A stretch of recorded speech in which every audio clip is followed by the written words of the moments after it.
It is a great pleasure of mine to introduce Ibrahim Ozdemir. Many of you have met him here before, but for those who haven't, he is certainly an APA certified philosophical counselor. He's a professor of philosophy at, I might say this wrong, Üsküdar University in Istanbul, specializing in environmental philosophy and ethics and philosophical counseling. Presently, he's a visiting professor at Clark University in Worcester, Massachusetts. I was in Worcester about a week ago. He received his education in philosophy at Middle Eastern Technical University. He speaks four languages. He was one of our featured guests at the APA Agora not long ago. He's involved in many translations of philosophical text into Turkish. He's involved in many public programs in Turkey promoting philosophy. He was the founding president of Hasan Kalyoncu University in Gaziantep in 2010.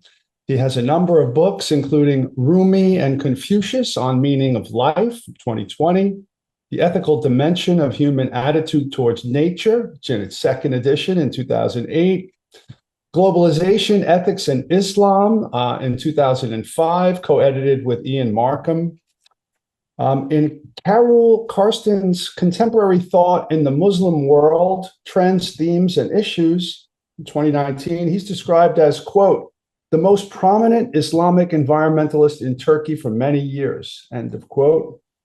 He's taught and lectured at Harvard, Hartford University, Hartford Seminary, and Abo Academy University in Turku, Finland. He's currently drafting an Islamic statement on environmental ethics for the United Nations. I can go on with the list, but I've already taken too much time. But it gives me great pleasure to introduce Ibrahim and hand over the floor to him. Welcome, Ibrahim. Please go ahead. Thank you, Rick. Thank you. Good morning from Worcester. I wish I know you are here. We can grab a cup of coffee. And, today it was a great pleasure to be here on this beautiful Saturday. And we have a wisdom from China, from India to Italy. Now I will talk about Rumi. Let me make my presentation. Yeah. Is it visible now? Yes. Okay.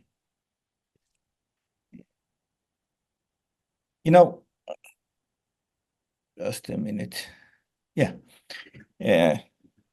I have been teaching a course on mindfulness as a volunteer in one of the biggest prison in Massachusetts.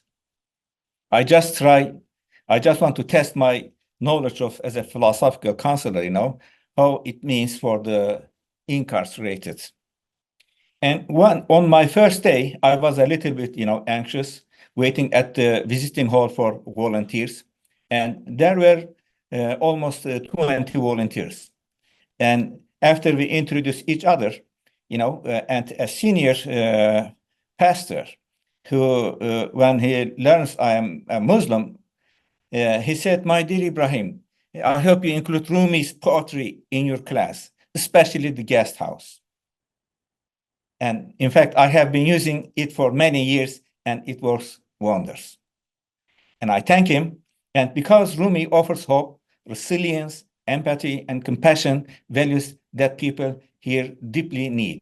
When I reached the prisoners, inmates, I passed through the almost 6 gates. When you go from one gate, it's closed another gate. And then I can appreciate and understand the meaning of hope, resilience, empathy, and compassion for these guys there. Then, because his teachings on mindfulness and well-being explore how his profound insights offer a pathway to achieving this essential cosmic connection and purpose in life. His teachings, emphasizing love, compassion, and self-awareness, provide a timeless framework that helps individuals navigate the complexities of the 21st century, fostering inner peace and meaningful connections in an increasingly fragmented world. As Rick said, my book on Rumi and Confucius on the meaning of life It is one of the, he sold so many copies in China. I am so delighted, even I got an invitation for a conference to Beijing, but I couldn't go because of some other reasons. But it is clear the message of Rumi is universal.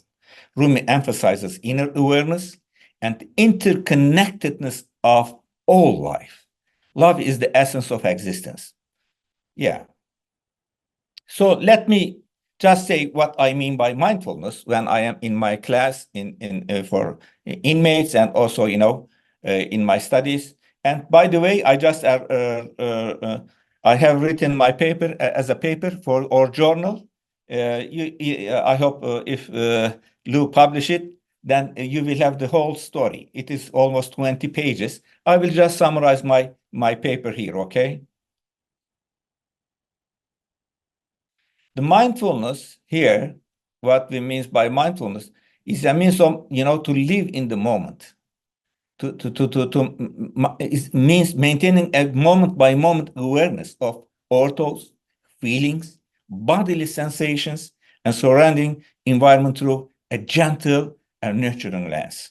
Emphasizes being present and fully engaging with our inner experiences, thoughts, and emotions without judgment. And a practice rooted in ancient Hindu and Buddhist traditions and popularized in the West by John Kabat-Zinn. It is a method of living in the present moment with the acceptance and non-judgment. This practice shares profound connection with the teachings of the Rumi. Rumi's work, as I said earlier, imbued with the themes of love, unity, and the quest for spiritual awakening, resonates deeply within this approach advocating for self-awareness and self-reliance. Yeah. So, today, in our world, our world is changing at an accelerated pace. We are witnessing tumultuous issues, situations and uncertain futures. The well-being of all beings, as an environmentalist, I mean all beings, whoever and wherever they are, is a noble ideal. Turning this vision into reality requires us face challenges with an open mind and open heart, and promote a broad dissemination of knowledge, embrace multilinguals, accept diverse ideas, expressions, experiences, especially when they differ from our own views. This is why in my class on environmental ethics and philosophy, I include all indigenous wisdom, the wisdom of the East, the wisdom of the West, the wisdom of Africa, and the wisdom of humanity. This is timely opportunity to break free from inertia and embark on new initiatives striving to repair the world. So, yeah, in fact, there was some, pioneers in the 19th century. One was Kierkegaard, the Danish philosopher, because in spite of all technological and scientific advancement, we have problems. And this is why we are criticizing our technology, we are criticizing the philosophy of science, beginning with the Heidegger to the present. And Kierkegaard said, we don't want more descriptions. It means, scientific descriptions. We don't want more explanations. Rather, we want reason for getting out of the bed in the morning. And we won't find such reason by raising the subjective I from our picture of the world. Quote, what I really need is to get clear about what I must do, not what I must know, except insofar as knowledge must precede every act. What matters is to find a purpose, to find that truth, which is truth for me, to find the idea for which I am willing to live and die. So this was in 19th century, but this is from just 2024. This is the new book of Charles Taylor. It is a native of Lou Marinoff. He's a Canadian philosopher, and he's so, I love his approach, and I translated many of his articles into Turkish now, especially his idea of, diversity, his respect for diversity of all kinds, So his new book, he just says, he says, the profound human need for cosmic connection, which transcends more awareness of the surrounding world. This is the more urgent task is in front of us. Human need for cosmic connection, which transcends more awareness of surrounding the world. It is imbued with joy, significance, and inspiration. The longing for cosmic connection is a timeless human constant experienced by people across all eras and phases of history, albeit in varying forms. So this is why I just, I came to the Rumi and to understand his teaching and his wisdom from a mindfulness framework. What Rumi would say to us, for our well-being. So let me, pay my gratitude to the great scholar Arbery, who was a distinguished professor of Arabic and Persian at Cambridge University. The English-speaking world owes him a great debt as one of the most comprehensive and adept translators of the Rumi. He was the first pioneer who said, the greatest mystical poet of Islam, and it can well be argued that he is the supreme mystical poet of all mankind. Could you imagine? He said this in a century ago, but then, after 60, almost 70 years later, it was, Eric Fromm who discovered what Rumi can say us about our psychological well-being.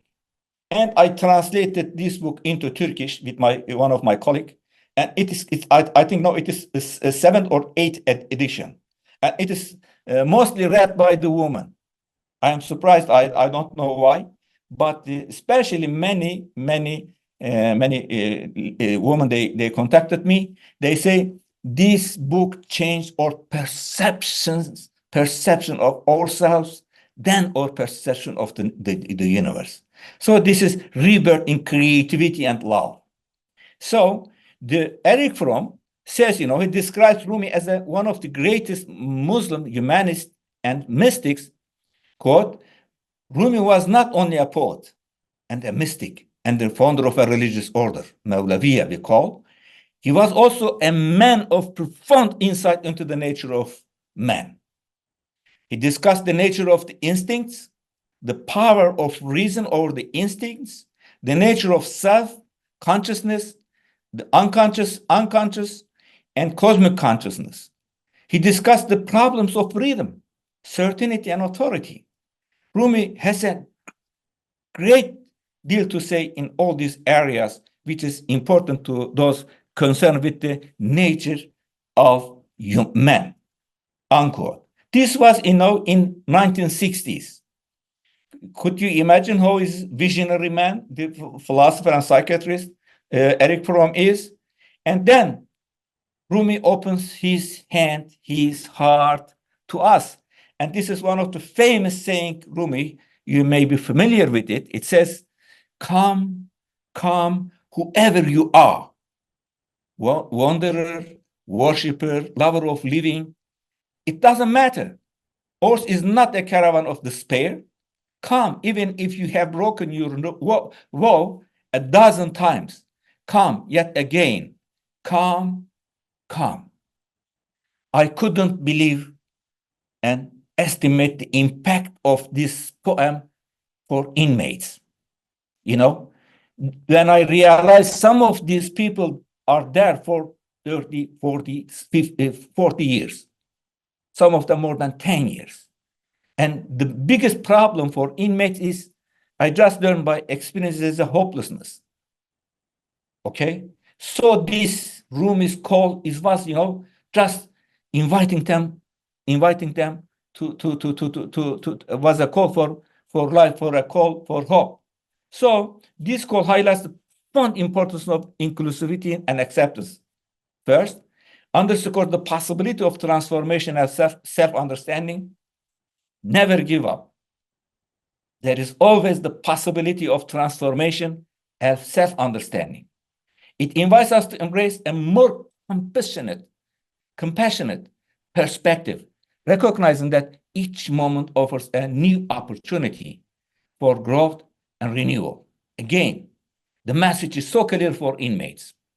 Each moment offers a new opportunity for growth and renewal, fosters a more profound connection with ourselves, others, and nature, and promotes a more harmonious and emphatic world, encourages us to embrace ourselves and others without judgment, regardless of past mistakes or identities.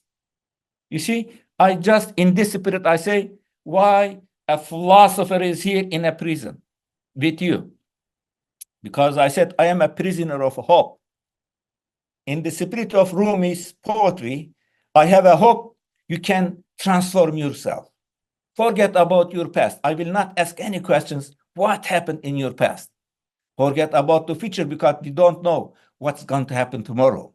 But what I am here is just right now. In this class, in your presence, I consider you as my students at university. Some of them doing their MA, some of them doing their PhD. And you couldn't believe the delight in their eyes, Just this poem of Rumi just changed them. And Rumi promotes acceptance, compassion, and continuous renewal and growth opportunities. This was big to them, He reminds us that no matter our past, we are always welcome to return to a state of awareness, kindness, and spiritual seeking. So, and I presented them the example of beloved poet, late poet Mary Oliver. I discovered Mary Oliver through one of interview with her, maybe one of the last interview on NPR. And I just was, it was, mind-blowing for me, Rumi is so loved in America. Quote, most mornings I am up to see the sun, and that rising of the light moves me very much, and I am used to thinking and feeling in words. So it sort of just happens. Those moments are a kind of prayer. I think one thing is that prayer has become more useful, interesting, fruitful, and almost involuntary in my life, unquote, says, and quote, and when I talk about prayer, I mean really what Rumi says in the wonderful line. There are hundreds of ways to kneel and to kiss the ground. You see? Then, what she says, Rumi connects me to the nature. Mary Oliver, and this book is also as a tribute to Rumi, A Dozen Mornings. And, she says, Rumi connects us to the universe, teaches us profound lessons on the meaning of life and the importance of living with love, compassion, care, and fulfillment. Inspired by Rumi, Oliver combined the spiritual life with the concrete, and encounter with a deer, the kisses of a lover, and even a deformed and stillborn kitten. Quote, pay attention, this is our endless and proper work. Then I just asked inmates to look at we have a gate, we have a window, just look at the outside and reflect on the nature, reflect on the tree, reflect the flowers in the garden. Although they are in the prison, I say, Rumi's poetry is give you freedom to get out of the prison and mentally, emotionally, okay? But, Rumi's poem, everything in the universe is within you, ask all from yourself, speaks to each individual's profound wisdom and potential. You see, you are one of the biggest problems in the world today is loneliness. And no, we have a secretary of loneliness in the UK, and they are discussing to have a secretary for loneliness and depression in the US and some other countries. It's a big problem. So, but Rumi, I think the remedy is, the solution is in Rumi's poetry. Everything in the universe is within you. Ask all from yourself. This is why I started with the Charles Taylor's book, Connecting with the Cosmos. And from a mindfulness framework, this verse encourages a journey of self-discovery and inner reflection. It suggests proper understanding and enlightenment are found by turning inward rather than relying on external sources or second-hand knowledge, theologies, and dogmas. This inward journey fosters personal growth and enlightenment, empowering us to live more authentically and meaningfully. By integrating Rumi's teaching with mindfulness practices, we embark on a path that enhances our well-being, deepens our spiritual awareness, and infuses our lives with purpose and meaning. This fusion of mindfulness and Rumi's wisdom guides us toward a more enriched, connected, and enlightened existence. So, Rumi's poem speaks to the profound power of silence and stillness in cultivating inner peace and self-awareness. You see, true fulfillment and clarity come from within, not external beliefs and validations. This silence, this moment, every moment, if it is genuinely inside you, brings what you need. There is nothing to believe. And this line suggests that the present moment, embraced in silence, contains all the wisdom and contentment we seek. In mindfulness practice, being fully present and silent allows us to connect with our true selves, free from the distractions and noise of external world. So, this is, from Rumi. Only when I stopped believing in myself did I come into this beauty. Sit quietly and listen for a voice that will say, be more silent, die and be quiet. Quietness is the surest sign that you have died. Unquote.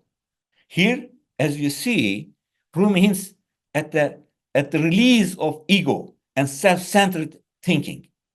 He encourages us to embrace silence fully, to the extent that our old restless selves metaphorically die. Die here, just the meaning of that is very, interesting. In mindfulness, that represents the end of constant mental chatter and the birth of a serene, present-focused awareness. Quote, your old life was a frantic running from silence. Move outside the tangle of fear thinking, unquote. Rumi identifies our habitual tendency to escape silence through constant activity and worry. He invites us to step outside this cycle of fear and thought, finding refuge in the stillness. So, live in silence, this encapsulates the essence of mindfulness living with a calm, quiet mind, fully present and attuned to the moment. We find true peace and the inner resources needed to navigate life's challenges in this state. This poem beautifully aligns with the mindfulness, as you see, practice of cultivating inner silence and presence, offering a path to deeper self-awareness and tranquility. And this is the poem. I just have in my back, here. It is in my library, and I also I give it as a present to my all students. As a present. And this has changed my life, and this poem changed life of many people. And this is in this poem, Rumi summarizes all things, all things. Yes, yes. This being human is a guest house. Every morning, a new arrival. a joy, a depression, a meanness. Some momentary awareness comes as an unexpected visitor. Welcome and entertain them all, even if they are crowd of sorrows who violently sweep your house empty of its furniture. Still treat each guest honorably. He may be clearing you out for some new delight. The dark thought, the shame, the malice, meet them at the door laughing and invite them in. Be grateful for whatever comes, because each has been sent as a guide from the beyond. You know, I shared this with inmates, I shared with this with my clients, and this is the why the Arbery and Ekrikfrom and all others, they say Rumi is one of the greatest poets, not only Muslim but also humanity. This poem, you are aware of that, you know, you are all philosophical counselors, it aligns remarkably with the existential philosophies, core principles articulated by Kierkegaard, Nietzsche, Rollo May, Viktor Frankl, and Irvin Yalom. By reflecting on the guest house through the lens of existentialism, we can gain a deeper understanding of its implications for the meaning of life, emotional acceptance, flourishing, and personal growth. So Rumi begins by framing the human experience as a guest house, suggesting that various emotions and thoughts continuously visit our inner lives. This perspective resonates with Rollo May's emphasis on accepting the full range of human experience. May argues that an authentic life requires embracing joy and suffering, as these experiences are integral to our existence as a part of our life. By acknowledging each new arrival, Rumi and May advocate a life of openness and acceptance, a joy, a depression, a meanness. Some momentary awareness comes as unexpected visitor. Rumi's recognition of this transient nature of emotions echoes Viktor Frankl's concept of impermanence of human experiences. Frank posited that life's meaning is often found through our responses to temporary states of suffering and happiness. You all know that he was one of the who survived from the Holocaust, concentration camps. Because of this worldview, he later formulated as a logotherapy. By viewing emotions as an unexpected visitors, Rumi reinforces that these experiences are fleeting and should not be overly identified.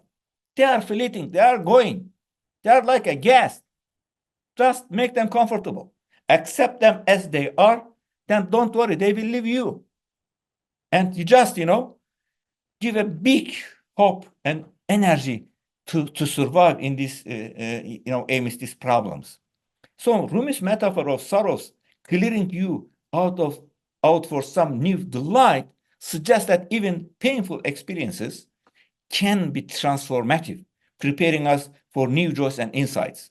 He advises us to meet dark thoughts with laughter, which highlights the power of our attitude towards suffering.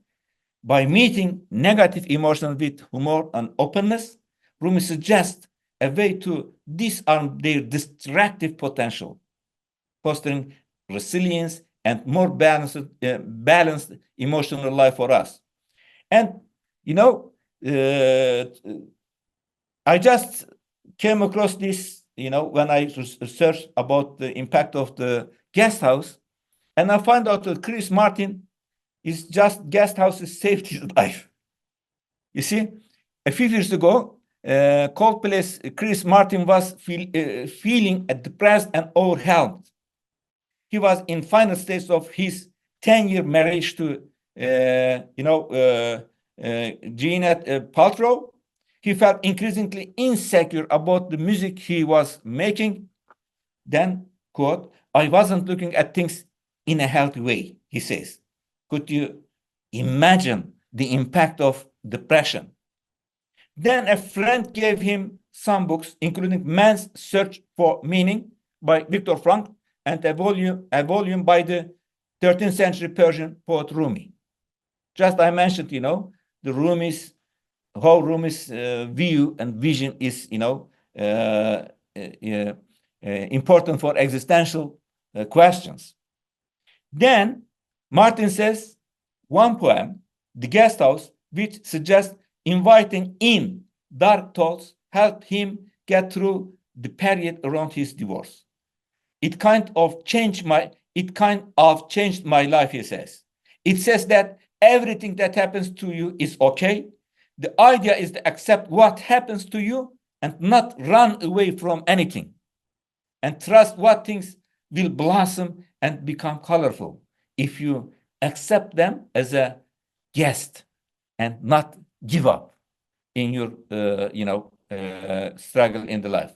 So Rumi's Guest House is a rich and nuanced view of the human experience that aligns closely with existential philosophy and psychology principles. By embracing the full spectrum of emotions, recognize their transience, and maintaining a grateful attitude, Rumi provides a framework for finding meaning and growth in all aspects of life.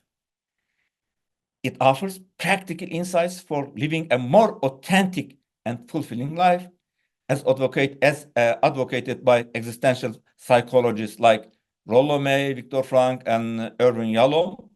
And Rumi's vision of existence emphasizes, the intrinsic vitality and divinity present in all elements of the natural world.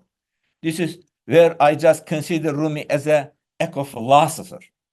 And he says, earth and water, fire and air are alive in the view of God, though they appear dead to us, and invites us to perceive beyond mere appearances. This is what Charles Taylor is just trying to do in his new book. And Rumi urges us to recognize that never think the earth is void or that it is a hair, it is awake, and it is querying. This perspective reminds us that everything happens according to the divine will and wisdom, indicating a grand plan at work in the cosmos. Just try to understand it, reflect on it, then respect it. And don't feel you are alone. You are part of this system. And even the bees building their homes, do so with the divine inspiration, Rumi says. Rumi's poetry, therefore, unveils a vibrant, meaningful, and living world, encouraging us to connect deeply with the divine essence in all things. Yeah. Conclusion, let me finish with this, Rumi's teachings provide valuable guidance for mental and emotional health. I know this is one of the biggest problems of people in 21st century. And you all know from your clients, many of them come us just to help them with how they will, overcome their loneliness, their depression, there are a lot of other existential problems. So by promoting deep introspection, the transcendence of the ego and the heart-centered by way of being, Rumi's ideas, I do believe, help individuals achieve a balanced and harmonious state of mind. His timeless wisdom continues to inspire and heal, offering a pathway to inner peace and emotional well-being. In my course for inmates is 8 weeks. No, it is just 5 weeks is behind. I have 3 more weeks.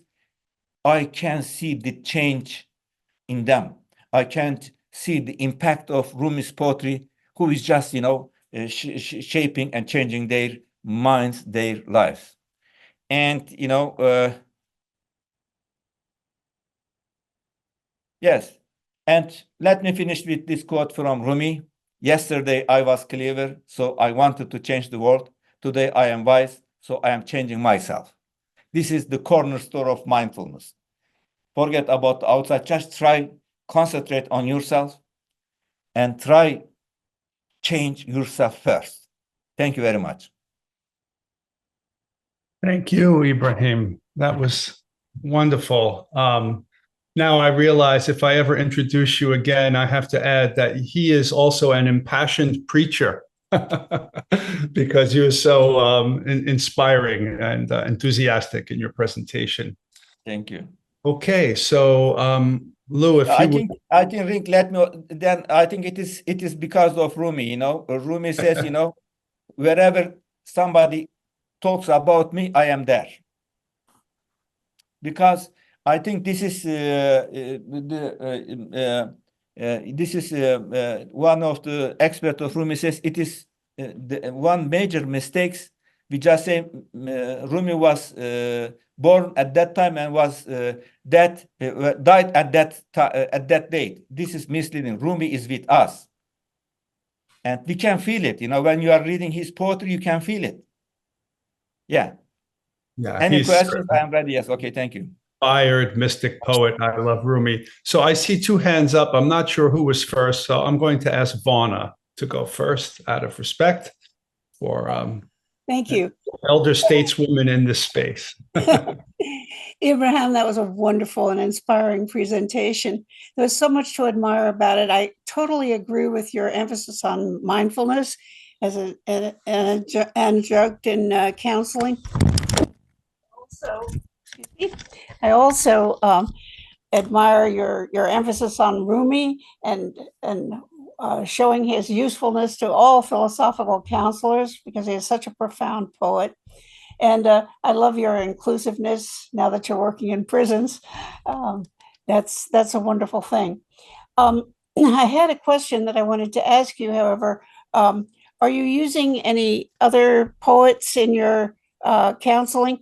And I just wanted to mention that Jeanette Lardegarden Knox will be is soon editing a anthology of articles on the arts and philosophical counseling.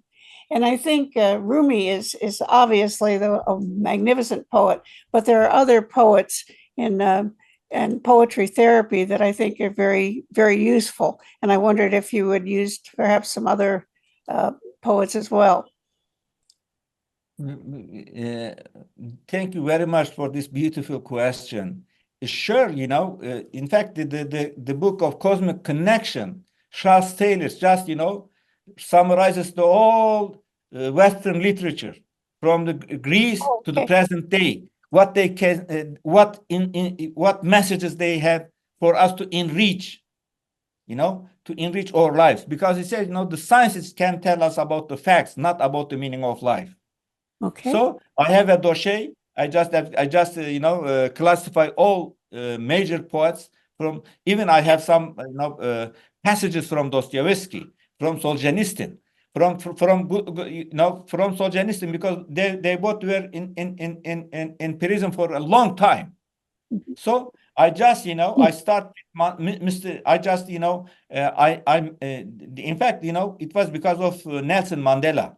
When I met him in 1999 in Cape Town with a group of young scholars, at that time we were young scholars, let me call, and he told us, you know, the first thing for a prisoner is the hope. If you lost your hope, you lost everything. If I lost my hope in Robben Island, where I spent 27 years, not only I will lose my future, the South Africa will lose her future, and the world will lose a great, you know, politician and also man of freedom. So I just, you know, I just classifies all the major quotes and also passages from novels and from the poets, and I can see, you know, the impact of this on these people. And as you say, you know, Lou, there was a professor from Norway, and he just told us about his students as experience with his one of the inmates who wrote a dissertation, PhD in the prison. And he just changed the prisoner administration system in Norway. So I said, you know, I consider all of you as my students, you know. No, they are working so hard. They're just, completely they're changed. Thank you very much, Ibrahim. Thank you. Okay, we have two more hands up. First, Sarah, and then Lou. Yeah, can you hear me? Yeah. I really liked your talk very much, but I was a little troubled by the very last thing you said. You quoted you retold us a quote. Yesterday I wanted to change the world. Today I am wise. I want to change myself. And the reason I was troubled is that I myself always thought that one function of a philosopher was to get large segments of the population to rethink beliefs they have that are causing social harm with the aim of changing the world for the better. And I'm wondering, do you think that that's a legitimate aim of philosophy? What do you think of? Do you think that there's a role of the public philosopher? Sarah, thank you for this beautiful question. You remind me of Karl Marx. He said, philosophers. Yes. The point is to change No, it's time to change the world. But in fact, I will explain in my paper. Behind this, there is a deep understanding of the message of the Quran. Because in the Quran, there is a verse. It says, what is important is, if you don't change yourself, God will not change you. You have to start with yourself, from the within. This is what this is misunderstood or not understood by many Muslims, and they just try to change the world. They just try to change the system. They make a lot of problems, and they are not aware of. They are far away from the message of the values of the Quranic worldview. This is why I just say, we have to start the mindfulness in mental practices, or people when they come, or clients, we just say, we start with them, let's start with you. Just let's change ourselves, then we will change the world together. All right, thanks. Nice. Thank you. Excellent. That's Lou? a pleasure. Okay, yeah, thank you very much, Rick, and a great talk, Ibrahim. Always a pleasure to listen to you on virtually any topic. And every time that you speak about anything, you somehow manage to work Rumi into the conversation. So we get that you're kind of bound to him and he's bound to you. So he lives on in the way that you teach, and that's wonderful. I just wanted to ask you if you have ever done or consider doing a parallel thing with two other great Islamic poets who have had also, I would say, comparable influence, certainly among Western intellectuals, one of which is Omar Khayyam and his Rubaiyat, and the other is Khalil Gibran, a more contemporary. So have you ever worked with them as well, or thought about doing so in a Western, for Western audiences? Yeah, sure. I just, this is very good point, Lou. Thank you very much. Especially Khalil Gibran was, one of my favorite, poet, philosopher, and I use some of his metaphors and some of his, vision in my books, in articles in Turkish. And also Omar Khayyam is also is a pioneer. It is on my list. Besides Ibn Arabi. Abdul Ghani Nablusi, there's a lot of poets, they are neglected. They just, they need to be rediscovered, and and there is I am trying to just, with some of my students, to just bring their voice to the present discourse, how what they have say for our problems. Not that in my classes on environmental philosophy, I have students from Africa, from India, from other countries. I encourage them to come up to just make a presentation, based on their, indigenous culture about environmental philosophy, environmental ethics. They first surprised, and they are, they couldn't believe it, because they are not educated in this, through their education. Then they discover how their indigenous culture is has a rich perspective, visions about the universe, about the nature, about how to connect ourselves to the nature. So this is why I say, I just consider the whole legacy of humanity, in a dialogue. And this is why, I just so impressed, my book on Rumi and Confucius so welcomed in China. Thank you. Thank you very much. Okay, so should we pause now for lunch? We're right on schedule, amazingly enough. Thank you all this morning for wonderful presentations. Yeah. And we're going to take almost an hour now. We'll be back at 1:30 New York time, whatever time zone you may be in. And we have a slate of fantastic presentations awaiting us this afternoon. So please come back and rejoin, and we'll hear from the American contingent this afternoon. Okay, everyone, wishing you bon appetit. Thanks so much for this morning's events, and we will all reconnect in 1 hour's time. Okay, see you all soon.